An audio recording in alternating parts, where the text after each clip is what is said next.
The One and Only Ivan, pages 118 to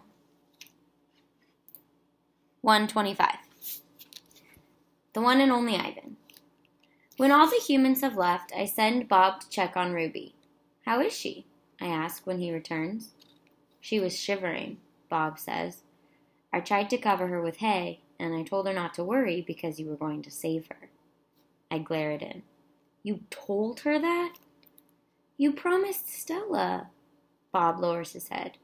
I wanted to make the kid feel better. I shouldn't have made that promise, Bob. I just wanted... I point to Stella's domain, and for a moment, it seems like I've forgotten how to breathe. I wanted to make Stella happy, I guess. But I can't save Ruby. I can't even save myself. I flop onto my back. The cement is always cold, but tonight it hurts. Bob leaps onto my belly. You are the one and only Ivan, he says, mighty silverback. He licks my chin, and he's not even checking for leftovers. Say it, Bob commands. I look away. Say it, Ivan. I don't answer, so Bob licks my nose until I can't stand it any longer.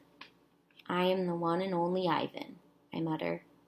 And don't you ever forget it, he says.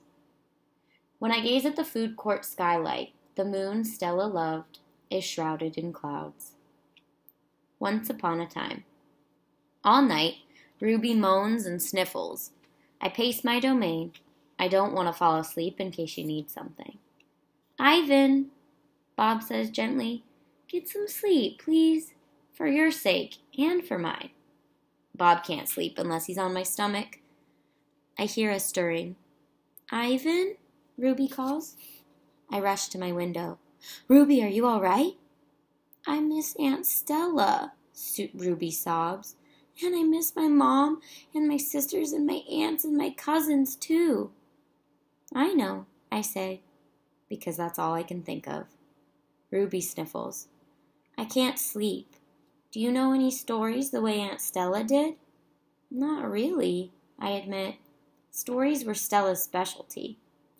Tell me a story about when you were little, Ruby pleads. She puts her trunk between the bars. Please, Ivan.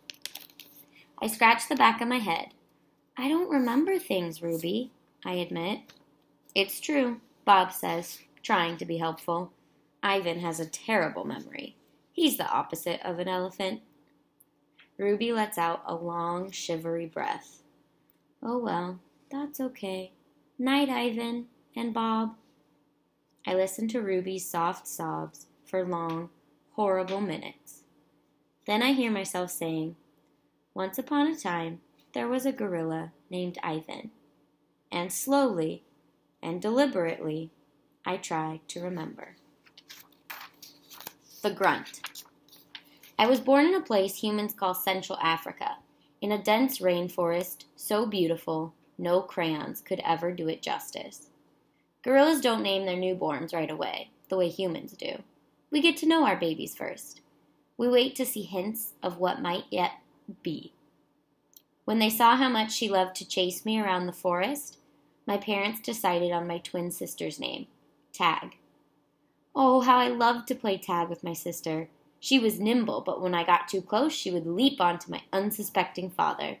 Then I would join her, and we would bounce on that tolerant belly until he gave us the grunt, the rooting pig sound that meant enough.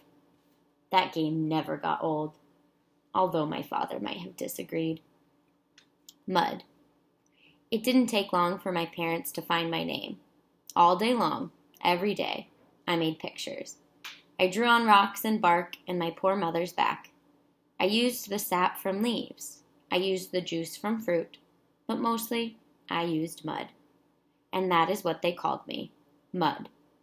To a human, mud might not sound like much, but to me, it was everything.